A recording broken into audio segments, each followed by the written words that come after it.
오늘 저희가 읽은 본문은 부자 청년 이야기입니다. 부자는 돈 많은 사람 얘기합니다. 우리는 부자가 되고 싶고 또 돈 많이 벌고 싶어 합니다. 근데 사실 오늘 예수님의 말씀은 재물과 부자에 관한 것이라기보다는 구원에 관한 것입니다. 또 복음에 관한 것입니다. 재물과 부자의 관점으로 바라보는 것이 아니라 예수님께서는 이 청년의 모습을 통해서 구원의 본질이 무엇인가 우리에게 말씀해 주시기를 원하십니다. 17절, 18절 말씀입니다. 함께 읽겠습니다. 17절 시작. 예수께서 밖으로 나가려고 하시는데 한 사람이 예수께로 달려와 그 앞에 무릎을 꿇고 물었습니다. 선하신 선생님, 제가 영원한 생명을 얻으려면 어떻게 해야 합니까? 예수께서 대답하셨습니다. 내가 왜 나를 선하다고 하느냐? 오직 하나님 한 분 외에는 선한 분이 없다. 한 사람이 예수님께 달려왔습니다. 마태복음에는 청년이라고 기록되어 있고 누가복음에는 관리라고 기록되어 있습니다. 그러고 보면 재산도 많고 또 직장도 괜찮고 나이도 젊습니다. 우리가 원하는 사윗감입니다. 이런 사위 한 명 얻었으면 소원이 없겠습니다. 건강하기도 하고 게다가 보니까 성실하기까지 한 거예요. 사람들이 보기에는 흠도 없고 결점도 없는 그런 사람인데 예수님께 달려와 무릎을 꿇었습니다. 여러분, 달려와서 무릎을 꿇었다라는 의미는 그만큼 절박하고 간절하다라는 의미입니다. 간절하게 달려와서 묻는 질문이 무엇입니까? 영원한 생명을 얻으려면 어떻게 해야 합니까? 이 시대에도 많은 사람들이 영원한 생명 또 구원에 대해서 고민하고 또 간절히 그 길을 찾습니다. 도를 찾는 사람들, 도를 찾아서 길을 떠나는 사람들이 얼마나 많은지 모르겠습니다. 여러분, 도를 찾는 것도 중요하지만 옳은 곳에서 찾는 것이 중요합니다. 이런 영성이 사실 유행입니다. 어떤 종교든지 간절하고 열심히만 믿으면 구원이 있다라는 영성입니다. 근데 오늘 예수님의 말씀은 그것이 아니다라고 말씀하세요. 선하신 선생님 이렇게 부릅니다. 그러니까 예수님께서 이렇게 대답하세요. 오직 하나님 한 분 외에는 선한 분이 없다라는 것입니다. 우리는 자꾸 선한 일을 해서 우리가 무엇을 해서 구원을 이루어 가려고 합니다. 내가 다른 사람을 도왔고 또 다른 사람들에게 친절하게 대했을 때 구원이 내게 온 것 같고 다른 사람들에게 조금 싫은 얘기했을 때는 구원이 멀리 간 것처럼 느껴집니다. 우리가 행한 것, 우리가 선한 일을 얼마나 하느냐가 우리의 구원을 결정하지 않습니다. 특별히 늦게 신앙생활 하시고 또 시니어 어르신분들 중에서 그런 구원관을 가지고 계신 분들이 많습니다. 내가 착하게 살다가 죽으면, 내가 선하게 살다가 죽으면 하나님 나라 가는 거지. 근데 예수님께서는 그렇게 말씀하지 않으세요. 뭐라고 말씀하세요? 오직 하나님 한 분 외에는 선한 분이 없다라고 얘기하세요. 내가 착한 일 하다가 살면 구원받지, 이거는 말이 안 된다라는 거예요. 왜냐하면 하나님 한 분 외에는 선한 분이 없기 때문입니다. 선하느냐 선하지 않느냐 이 기준으로 올라갈 수 있는 사람은 아무도 없다라는 거예요. 왜냐하면 선하신 분이 하나님 한 분밖에 없기 때문이에요. 바울은 이렇게 얘기했습니다. 로마서 3장 23절 말씀입니다. 23절 읽습니다. 시작. 모든 사람이 죄를 지었으므로 하나님의 영광에 이르지 못합니다. 성경은 너무나 확실하고 단언적으로 얘기합니다. 모든 사람이 죄를 지었으므로 하나님의 영광에 이르지 못합니다. 하나님의 영광, 하나님의 선하심에 이를 수 있는 사람은 아무도 없다라는 의미입니다. 구원은 우리의 선함, 우리의 행실로 시작되는 것이 아니라 구원은 반대로 하나님 내 안에 선한 것이 전혀 없습니다. 이 선함으로는 구원을 이룰 수 없습니다. 라는 반대의 고백으로 구원이 시작됩니다. 이 말씀을 깨닫는 것이 구원의 시작입니다. 모든 사람이 죄를 지었으므로. 사람들은 그런데 그렇게 생각하지 않아요. 내가 죄를 짓기도 했지만 내가 착한 일을 얼마나 많이 했는데, 내가 사람들을 얼마나 많이 도왔는데. 근데 예수님께서는 단언적으로 얘기하세요. 하나님 한 분 외에는 선한 분이 없다.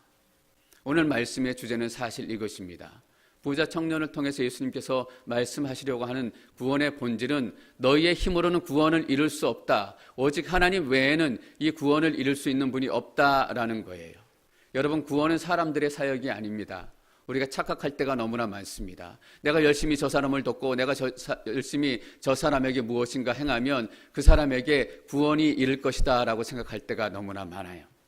근데 여러분, 구원은 사람들의 일이 아니라 하나님의 역사고 하나님의 일입니다. 27절 말씀을 저희가 먼저 읽어볼까요? 27절입니다. 27절, 10장 27절입니다. 시작. 예수께서 그들을 보시고 말씀하셨습니다. 사람은 할 수 없지만 하나님께서는 하실 수 있다. 하나님께는 모든 것이 가능하다. 사람은 할 수 없지만 무엇을 할 수 없다라는 거예요. 사람의 힘으로는 구원을 이룰 수 없다라는 것입니다. 사람의 행실과 선함으로는 내 구원도 이룰 수 없고 다른 사람의 구원도 이룰 수 없고 이 땅의 구원도 이룰 수 없다라는 거예요. 사람은 할 수 없지만 하나님께는 모든 것이 가능하다. 저는 여러분들에게 이 말씀이 너무나 큰 충격과 소망의 말씀으로 다가오시기를 원합니다. 하나님께서 하실 수 있는 거예요. 이게 얼마나 소망 있는 말씀인지 모르겠어요. 나의 삶을 돌아보면 아무 가능성도 없어요. 나의 삶의 모습을 돌아보면 추잡하고 더럽기 금할 길이 없어요. 선한 것은 고작 치고라도 아무것도 내어놓을 것이 없는 것이 내 삶이에요. 근데 하나님께서는 하실 수 있기 때문에 나를 구원하실 수 있는 거예요. 내가 이전에 마약 중독, 술 중독, 여러 가지 음란 중독이었지만 하나님께서는 하실 수 있는 거예요. 그 중독에 걸린 사람들 안에서도 하나님의 구원의 역사가 시작되는 것입니다. 여러분, 그래서 우리에게 소망이 있는 거예요. 우리는 부자 청년의 이야기를 들으면 탁 숨이 막혀요. 왜냐하면 부자는 하나님 나라 들어가기 어렵다라는 말씀 때문이에요. 그 얘기 하시려고 하는 것이 아니라 너희가 어떤 모습을 가지고 있든 부자이든 가난하든 중독자든 너희가 어떤 모습으로 가지고 있든 하나님의 능력이 너희 가운데 나타나면 너희 안에 구원이 시작될 수 있다라는 거예요. 우리 이 말씀 읽으면 돈에만 포커스를 맞춰요. 왠지 아세요? 우리가 평소에 돈만 생각하고 있기 때문이에요. 그 생각 자체를 바꾸기를 원하시는 거예요. 우리의 시각이 돈에서 구원으로 완전히 바뀌어지면 이 말씀을 통해서 우리가 얻는 영적인 진리, 파워, 능력, 은혜는 너무나 엄청난 거예요. 19절 말씀 읽겠습니다. 19절 시작. 내가 살인하지 말라, 간음하지 말라, 도둑질하지 말라, 거짓 증언하지 말라, 사기치지 말라, 부모를 공경하라 하는 계명들을 알고 있을 것이다. 마태복음에는 한 구절을 더 넣습니다. 내 이웃을 내 몸과 같이 사랑하라, 이 말씀을 더 넣습니다. 그러니까 그 부자 청년이 이렇게 얘기해요. 20절입니다. 20절 함께 읽겠습니다. 시작. 그가 말했습니다. 선생님, 저는 어릴 때부터 이것들을 모두 어김없이 지켜왔습니다. 두 가지 청년의 표현이 눈에 띕니다. 어릴 때부터, 자기는 원래부터 착한 사람이었다라는 거예요. 나는 모태신앙이었다, 이런 의미입니다. 나는 어릴 때부터, 내 기억하기 전부터 예배드리고 찬양하고 기도하고 늘 그런 모습으로 살아왔다라는 거예요. 그리고 어김없이, 어릴 때부터 어김없이 내가 사람들의 눈으로 볼 때는 완벽한 신앙생활, 완벽한 사회생활, 완벽한 모습을 보여주고 있다라는 거예요. 여러분, 지금 이 시대에는 부자를 보면 우리는 그 사람들을 부러워하지만 한편으로는 의심스러운 눈초리로 쳐다봐요. 뭔가 부정을 했기 때문에 저렇게 부자가 되지 않았을까? 부정적인 시각이 있어요. 근데 예수님 당시에 부자는 뭐냐면 말 그대로 하나님의 축복이다라고 생각했어요. 여러분, 부자라는 것은 많은 사람들이 보기에도 이 청년이 하나님의 축복을 받았다라는 인정이에요. 그리고 높은 자리도 있고 사회적으로 성공하고 신앙생활도 잘한 사람이에요. 이 사람이 구원받지 않으면 구원받을 사람이 없다라고 평가할 수 있어요. 근데 예수님께서 이렇게 얘기하세요. 21절 함께 읽습니다. 시작. 예수께서 그를 쳐다보고 사랑스럽게 여기시며 말씀하셨습니다. 내게 한 가지 부족한 것이 있다. 가서 내가 가진 것을 모두 팔아 가난한 사람들에게 나눠주어라. 그리하면 하늘에서 보물을 얻게 될 것이다. 그리고 와서 나를 따라라. 재밌는 표현이에요. 이때 예수님께서 그 청년을 사랑스럽게 쳐다보셨다라고 말씀합니다. 여러분, 예수님께서는 우리를 언제 어느 때나 사랑스럽게 쳐다보시는 분이십니다. 내가 공부를 잘할 때도 못할 때도, 내가 예배를 잘 드릴 때도 못 드릴 때도 하나님의 기본적인 마음이 이거예요. 마치 아버지가 자녀를 바라보는 기본적인 마음이 이것인 것처럼 우리 형편과 상관없이 하나님은 우리를 사랑스럽게 바라보시는 분이세요. 여러분, 우리가 어떤 결론 내릴 수 있어요? 하나님께서 우리에게 하시는 모든 말씀은 사랑 가운데 하시는 말씀이에요. 우리를 걱정해서 하시는 말씀이고 우리를 생각해서 하시는 말씀이고 때로는 그 말씀이 내게 불편하게 들릴 때도 있어요. 근데 그 말씀이 나를 불편하려고 만드는 것이 아니라 나를 사랑하기 때문에 하는 말이에요. 우리 자녀들 보고 이런 얘기예요. 너도 애 낳아봐라. 애 낳아보면 잔소리 같지만 너 걱정이 돼서 너 사랑해서 너 잘 되라고 하는 얘기다라는 것을 다 깨닫게 되는 거예요. 아마 영적으로 깊어진다라는 것이 이런 의미일지도 모르겠어요. 하나님께서 내게 말씀하시는 것, 때론 내가 듣기 싫고 때론 내가 어려운 말일지라도 하나님께서 사랑 때문에 말씀하시는구나 라는 것을 깨닫게 되는 것, 이게 영성일지도 모르겠습니다. 그리고 이렇게 말씀하세요. 내게 한 가지 부족한 것이 있다. 여러분, 한 가지만 부족해도 선하지 않은 거 아세요? 한 가지만 부족해도 우리는 하나님 앞에 온전히 설 수 없는 거예요. 예수님께서 이 청년에게 얘기하세요. 한 가지 부족한 것이 있다. 그리고 내가 가진 것을 모두 팔아 가난한 사람들에게 나눠주어라. 가진 것을 모두 팔아야 된다라고 얘기하세요.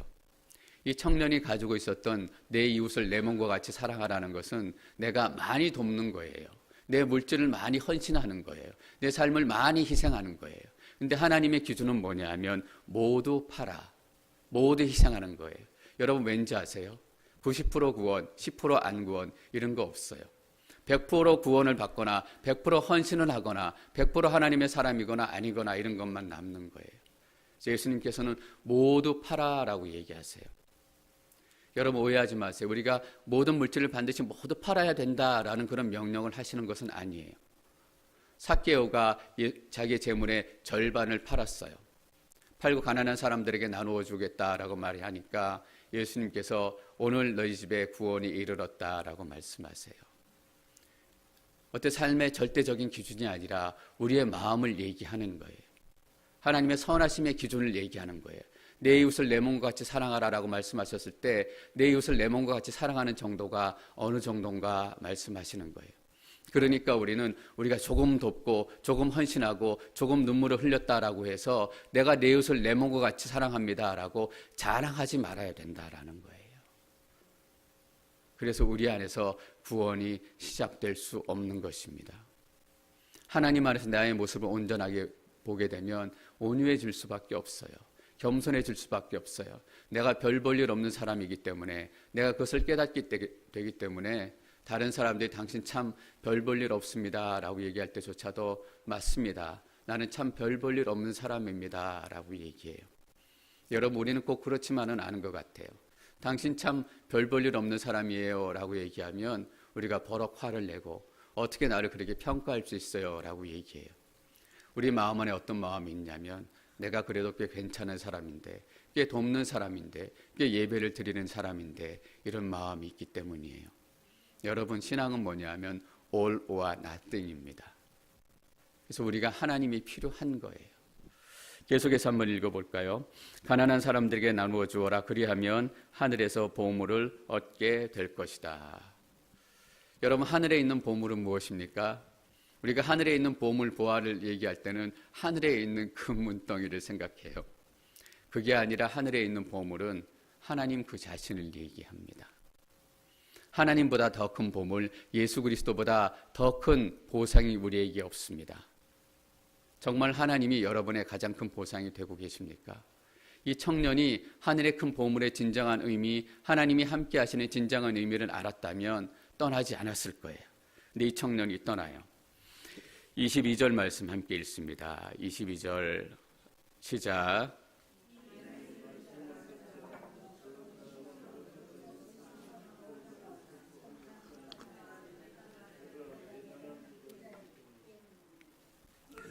근심스러운 얼굴을 하며 예수님을 떠나갔어요. 이 청년이 예수님 앞에 나온 것은 잘했어요. 근데 근심을 가지고 떠나갔다라는 것이 문제예요. 여러분 이 청년이 다시 예수님에게로 돌아왔는지 돌아오지 않았는지 우리는 결과는 알 수 없습니다. 근데 하나님께서는 우리도 근심할 수 있다라고 얘기하세요. 하나님께서 우리에게 주시는 근심이 있다라고 얘기하세요. 고린도후서 7장 10절 말씀입니다. 고린도후서 7장 10절 시작.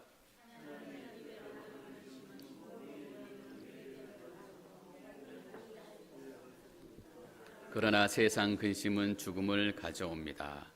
사도 바울이 뭐라고 얘기합니까? 하나님의 뜻대로 하는 근심은 구원에 이르는 회개를 가져오게 하므로 후회할 것이 없다라고 얘기해요.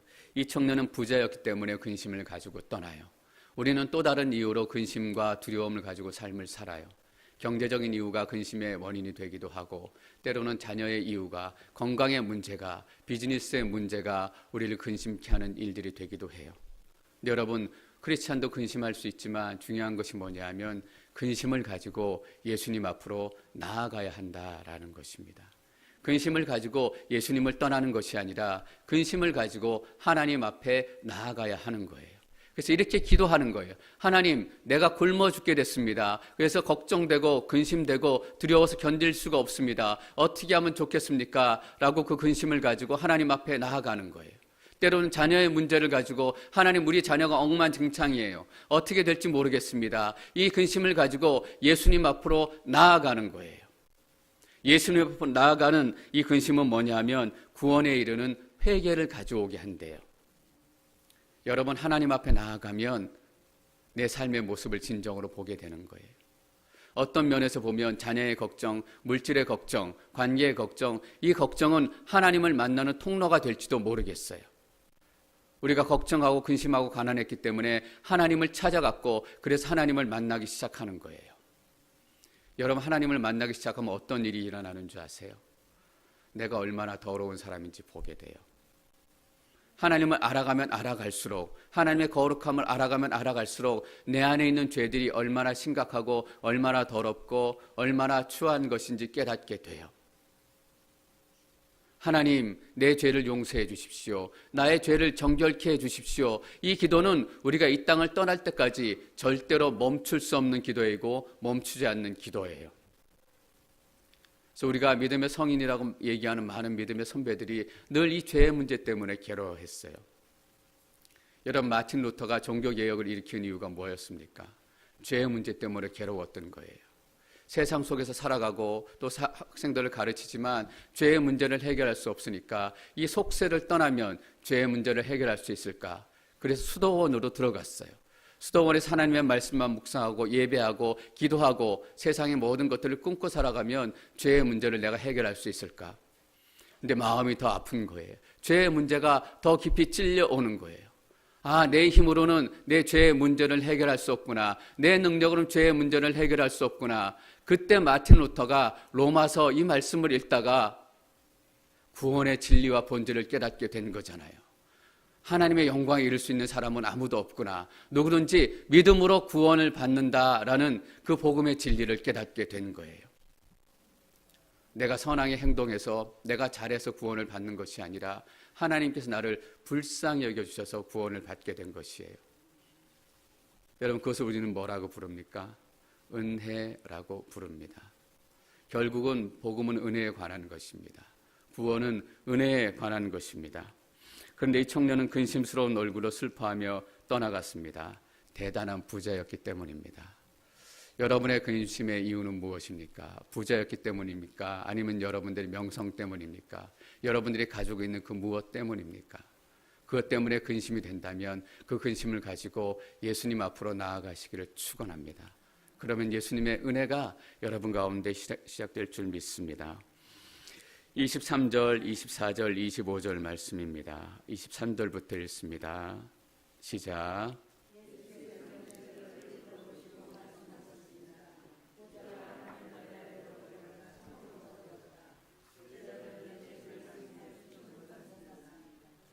예수께서 다시 말씀하셨습니다. 애들아, 하나님 나라에 들어가기가 얼마나 어려운지. 부자가 하나님 나라에 들어가는 것보다 낙타가 바늘길을 지나가는 것이 더 쉽다. 부자가 하나님 나라에 들어가기 참 어렵다. 예수님께서 어렵다라고 말씀하시지만 어렵다는 것은 어렵다라는 의미가 아니라 불가능하다라는 의미입니다.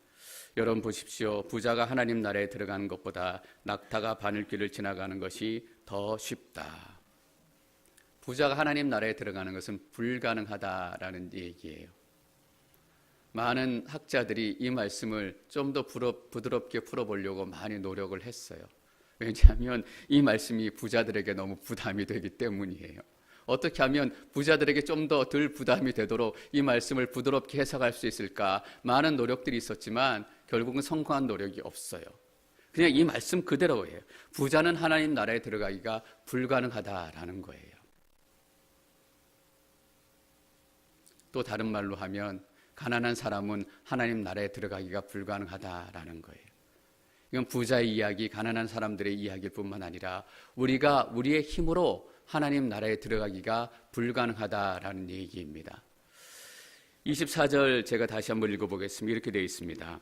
제자들은 예수의 말씀에 무척 놀랐습니다. 왜냐하면 이 청년, 부자 청년, 성실하게 살고 믿음을 가지고 사는 것 같고 선한 일을 행하는 이 청년이 하나님 나라에 들어갈 수 없다면 누가 하나님 나라에 들어갈 수 있을 것인가 깜짝 놀란 거예요. 그래서 예수께서 다시 말씀하셨습니다. 얘들아, 하나님 나라에 들어가기가 얼마나 어려운지. 다른 번역본에는 어떤 번역으로 되어 있냐면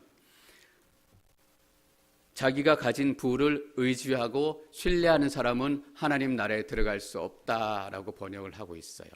여러분, 어떤 의미예요?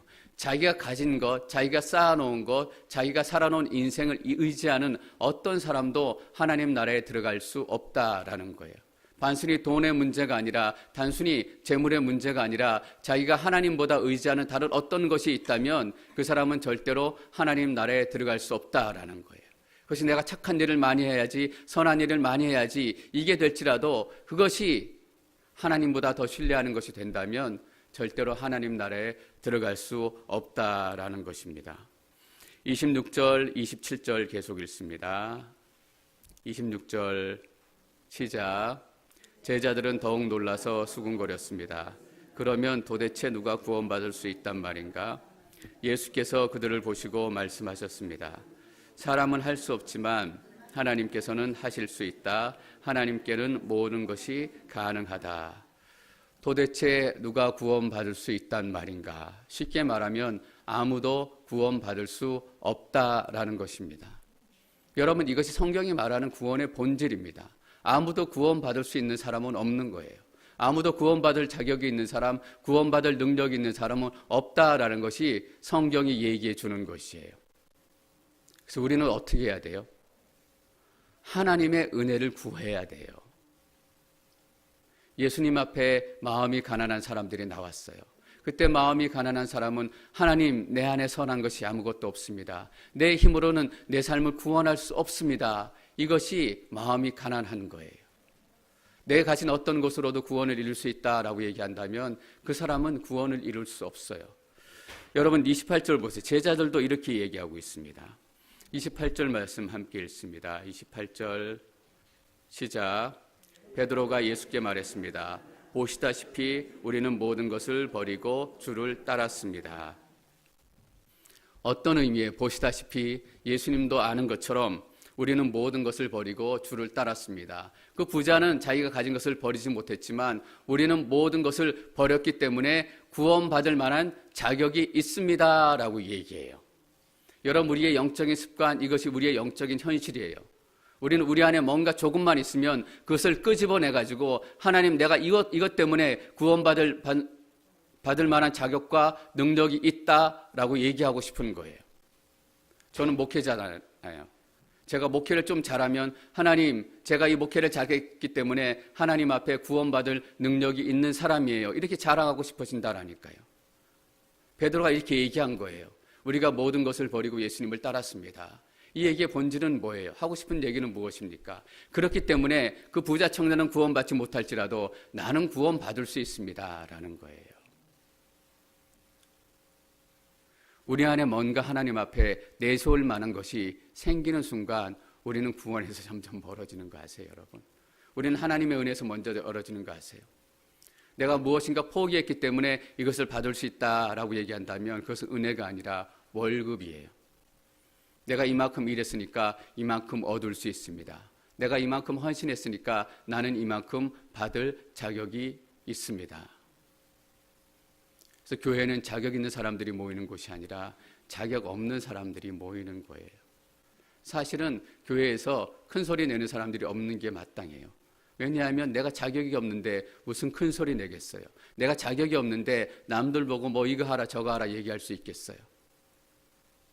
그냥 내가 보니까 나도 하나님 앞에 연약하고 당신도 하나님 앞에 연약하고 버렸다고 얘기했는데, 여러분 베드로와 요한과 많은 제자들이 버린 것 같지만 다시 갈릴리로 돌아갔을 때 그들이 그 배를 다시 타고 그 그물을 같이 들고 또 고기 잡으러 나아가요.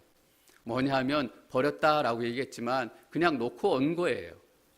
당장 쓰지 않았다라는 얘기예요. 언젠가는 다시 찾을 수 있도록 꽁쳐뒀다라는 얘기예요. 여러분, 사실 우리의 헌신, 우리의 버림은 아무것도 아닐지 모르겠습니다. 물론 하나님께서 우리의 헌신과 우리의 드림을 귀하게 쓰시지만 그것 때문에 우리가 하나님 앞에 자격을 얻는 것이 절대 아닙니다. 우리가 부족하지만, 우리는 연약하지만 하나님께서 우리를 불쌍히 여겨주시기에 우리가 구원을 얻는 것입니다. 제자들이 배를 타고 가다가 풍랑을 만났어요. 풍랑이 막 흔들려서 예수님 배에 계신데 죽을 것 같았어요. 근데 제자들이 그때 예수님에게 딱 한마디 해요. 살려주십시오. 한마디예요. 그러니까 베드로가 예수님께서 걸어오라라고 얘기하실 때 물 위로 걸어가요. 근데 예수님을 보고 걸어가다가 바람을 보고 두려워서 물에 빠져요. 물에 빠져 허우적거리면서 단 한마디 해요. 무슨 얘기하냐면 살려주십시오, 이런 얘기예요. 근데 예수님께서 아무런 질문도 하지 않으시고 이 믿음이 적은 자들아 라고 얘기하시고 다 살려주세요. 여러분, 우리의 믿음은 이 믿음이에요. 살려주십시오. 하나님, 내게는 아무것도 없습니다. 박재영 목사 아무것도 아니고 우리 아무것도 아닙니다. 하나님께서 우리 살려주시지 않으면 우리는 도저히 살아날 수 없는 사람들입니다. 왜 우리가 하나님 앞에 그렇게 구할 수 있냐 하면 하나님은 모든 것이 가능하신 분이시기 때문입니다. 내 아들 살려주시고 내 딸 살려주시고 내 남편 살려주시고 내 아내 살려주시고 내 눈으로 보기에는 도저히 살아날 가망성이 없지만 하나님은 모든 것은 가능하시기에 그 삶 안에서 구원을 이루어내시는 분이십니다. 29절 30절 말씀 함께 읽습니다. 29절 30절 시작.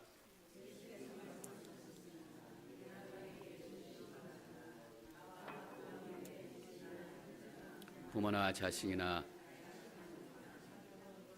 지금 이 세상에서 집과 형제 자매와 어머니와 자녀와 땅을 100배나 더 받되 핍박도 함께 받을 것이고 이제 올 세상에서는 영원한 생명을 받을 것이다.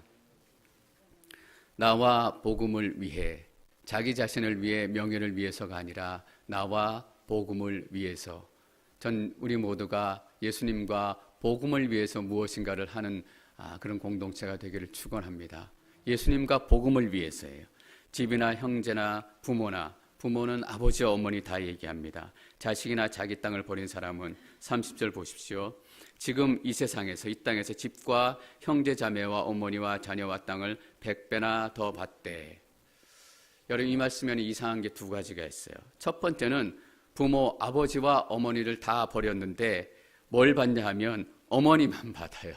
아버지는 어디 가고 없어요. 여러분, 왜 아버지가 사라졌을까? 여기서 말하는 공동체는 우리가 얘기하는 우리의 이 가족 공동체가 아니에요. 아버지가 없다라는 것은 어떤 의미냐면 하늘 아버지가 우리의 아버지가 되시는 그 가족을 얘기해요. 하나님 아버지가 가족이 되는 그 가족을 뭐라고 얘기해요? 철치라고 얘기해요. 교회라고 얘기해요. 뭐냐 하면 너희가 믿음 때문에, 나 때문에 때로는 가족을 뒤에 놓고 올 때도 있지만, 가족을 돌보지 못할 때도 있지만, 너희는 이 땅에서 하나님 아버지가 되시는 믿음의 공동체를 받게 될 것이다 라는 의미예요.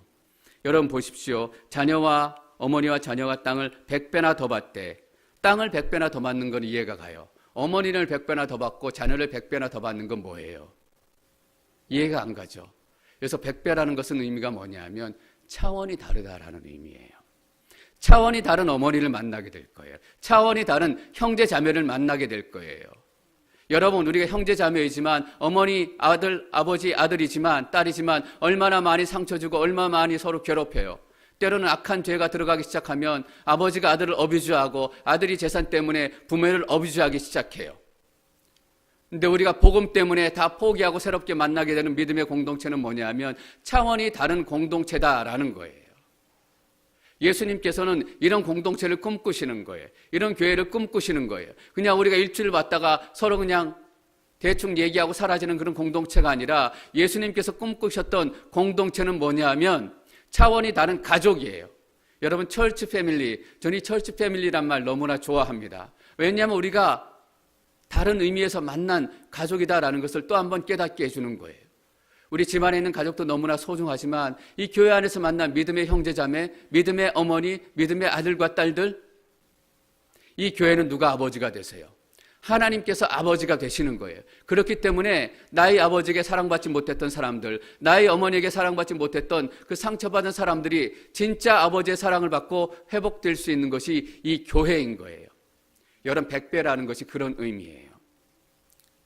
내가 100불 헌금하면 100만 불 받겠지, 이게 아니라 차원이 다른 공동체를 만난다라는 거예요.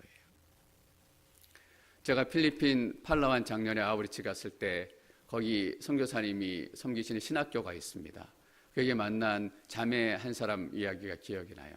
지금 기억이 한 20살, 21살 정도 됐던 것 같은데 예수님을 만났어요. 교회를 다니기 시작한 거예요. 근데 마침 그 즈음에 오빠가 오토바이 타고 가다가 사고가 났어요. 지금 우리나라도 그렇지만 교회에 나가고 예수 믿기 시작하다가 사고 나면 예수 믿는 것 때문에 부정 탔다라고 얘기해요. 그래서 아니나 다를까 그 가정에서도 그 자매 교회 못 나가고 예수님 못 믿도록 그렇게 말리고 교회 못 가도록 잡은 거예요. 근데 그 자매가 너무나 큰 하나님의 은혜를 받고 예수님 때문에 내가 살아야 되겠다라고 결단하기 시작했기 때문에 가족들이 말리고 때리고 감추고 이렇게 해도 계속 교회를 나가고 예수 그리스도 믿는 것을 포기할 수 없고 스탑할 수 없었어요. 어느 정도까지였냐면 교회 가다가 오빠한테 쫓겨가다가 맞아가지고 얼굴에 상처가 있더라고요. 그래서 도저히 엄마 또 아빠 아버지하고 같이 지내면서는 예수님을 믿을 수 없게 나왔어요. 일단 집으로 나와가지고 온 것이 뭐냐면 그 신학교 공동체였어요. 그 가정에서는 제대로 사랑받을 수 없었고 아버지의 사랑을 누릴 수 없었지만 신학교에서 만난 형제자매, 어머니, 그 공동체에서 그 자매가 회복되고 있는 이야기를 들었어요. 여러분, 저는 그 자매의 기도 제목이 뭔지 알겠어요. 기도 제목을 제가 얘기하고 나눠주지 않았지만 첫 번째 기도 제목은 이걸 거예요. 하나님, 우리 오빠가 우리 엄마가 나처럼 예수님 만나게 해주십시오. 우리 오빠가 우리 엄마가 우리 아빠가 나처럼 예수 그리스도 만나서 영원한 보물을 누리게 해주십시오. 저는 그 자매에게 이 성경 한 구절 말씀, 주 예수를 믿으라 그리하면 너와 내 집이 구원을 받을 것이다. 이 한 구절 말씀이 얼마나 붙들고 얼마나 간절한 말씀이 될까 생각을 했어요. 하나님, 나를 통해서 우리 가정의 구원을 시작하셨으니 나를 통해서 우리 가정의 복을 이루어 주시고 구원을 이루어 주옵소서.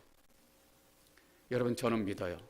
지금 그 자매가 믿음 때문에 그 집을 나올 수밖에 없었지만 함께하는 믿음의 동역자들의 기도, 그 자매의 눈물의 기도를 통해서 오빠도 엄마도 그 아버지도 예수님 만나게 될 것입니다. 그러면 뭐예요? 집과 형제자매와 어머니와 자녀와 땅을 100배나 더 받는 거예요. 이전에 내가 육신으로 알았던 형제, 육신으로 알았던 아버지, 육신으로 알았던 어머니, 그 이상을 뛰어넘는 놀라운 관계가 시작이 되는 거예요. 여러분, 땅을 유업으로 받을 것이다. 온유한 자는 땅을 유업으로 받을 것이다. 예수님 한 분만을 붙들고 살아가는 사람은 땅을 유업으로 받아요. 우리가 선교사님의 영상을 봤잖아요. 내 명의로 등록된 땅, 내 명의로 등록된 3층짜리 빌딩은 없지만 하나님께서 삶의 복음으로, 믿음으로, 사랑으로 주신 그 복음의 땅 100배나 넓어지게 될 거예요. 여러분, 그것이 무슨 의미예요? 내가 복음 때문에 나의 삶에 가진 것을 포기하면 내 살아가는, 내 밟고 있는 이 땅이 완전히 차원이 다른 땅이 되는 거예요. 여러분, 그냥 이 교회에 들어오셨잖아요. 여러분, 복음 때문에 이 땅을 밟으신다면, 이 성전을 밟으신다면 이 땅은 차원이 다른 땅이 되는 거예요. 100배나 여러분들이 땅을 얻게 되실 줄 믿습니다. 31절 말씀 읽겠습니다. 31절 시작.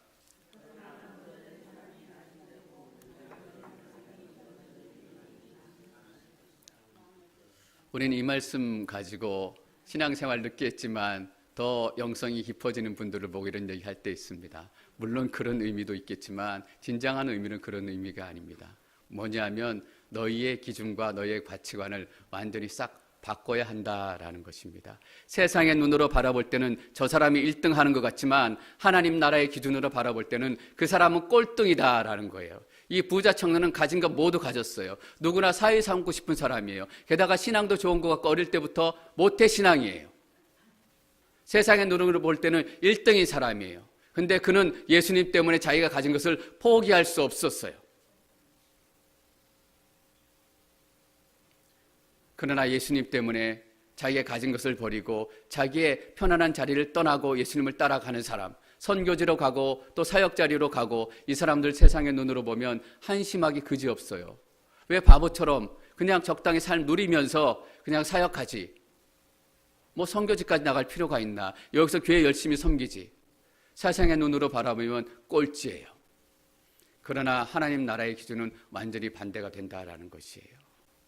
우리가 팔복의 메시지에서 동일하게 배우는 것이 바로 이것입니다. 이 땅을 바라보는 눈과 시각을 완전히 바꿔야 합니다. 조금 어려운 얘기로 하면 세계관을 바꿔야 합니다. 여러분, 세계관이 뭐냐면 세상을 바라보는 관점을 바꿔야 된다라는 거예요. 복음으로 바꾸고 말씀으로 바꾸고 예수님으로 바꾸고, 그것이 먼저 된 사람이 나중되고 나중된 사람이 먼저 되는 일이 많을 것이다. 왜 이야기를 마가가 여기에 또 기록했을까? 왜냐하면 바로 다음 그 구절에 가면 제자들이 누가 큰가 때문에 또 싸움을 시작하기 때문이에요. 예수님께서 영광의 자리에 오를 때 나는 우편에 나의 형제는 좌편에 앉게 해주십시오라고 또 싸우기 때문이에요. 진정으로 큰 자는 누구인가라는 거예요. 세상의 기준이 아니라 하나님 나라의 기준, 말씀의 기준, 복음의 기준인 거예요.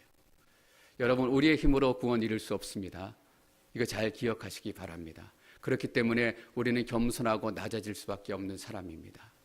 저는 우리의 힘으로 할 수 없다라는 것이 여러분에게 절망이 되시기를 축원합니다. 왜냐하면 이 절망이 예수님을 찾는 이유가 되기 때문입니다. 그래서 예수님을 만날수록 더 예수님이 필요한 거예요. 어제도 예수님이 필요했고 오늘도 예수님이 필요하고 내일은 예수님이 더 필요하게 될 것입니다. 여러분, 그게 축복이라고 저는 믿습니다.